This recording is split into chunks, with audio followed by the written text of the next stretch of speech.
సర్వ మానవాళికి రక్షకుడు, మనకు కొండంత అండగా నిలిచేవాడు, మనసులో తలచిన వెంటనే గుండెల నిండా ధైర్యాన్ని నింపగలిగే మహాయోధుడు, అభయహస్తంతో ఎల్లవేళలా మనల్ని కాపాడే ఆ భగవంతుడిని ఇప్పుడు మనసారా స్తుతించాలి.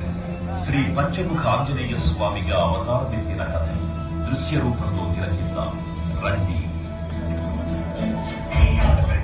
ప్రసన్నాంజనేయం ప్రభాతిత్యకాయం కీర్తిప్రదాయం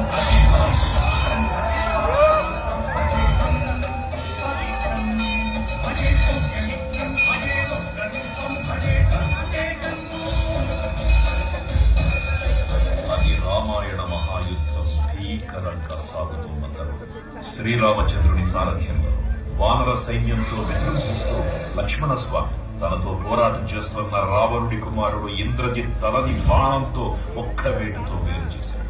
ఇంద్రజిత్ మరణవార్త విన్న రావణుడు ఆవేశంతో ప్రతీకారం కోసం పాతాళ లోకాధిపతి తన సోదరుడు అయినటువంటి మహిరావణుడి సహకారం కోరాడు.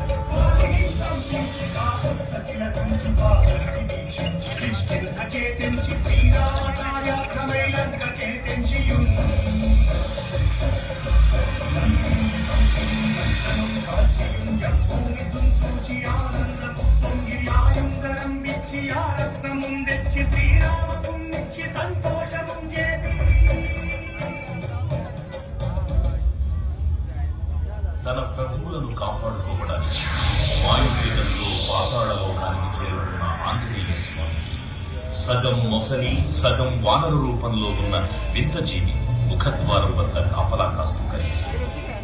ఆ జీవి మకర ధ్వజుడు అనే తన పుత్రుడని మహాసముద్రాన్ని దాటుతుందని నీటిలో పడ్డ స్వేదబిందువు ఒక మొసలి గ్రహించడం వల్ల జన్మించాడని తెలుసుకొని ఆశ్చర్యపోతాడు హనుమంతుడు.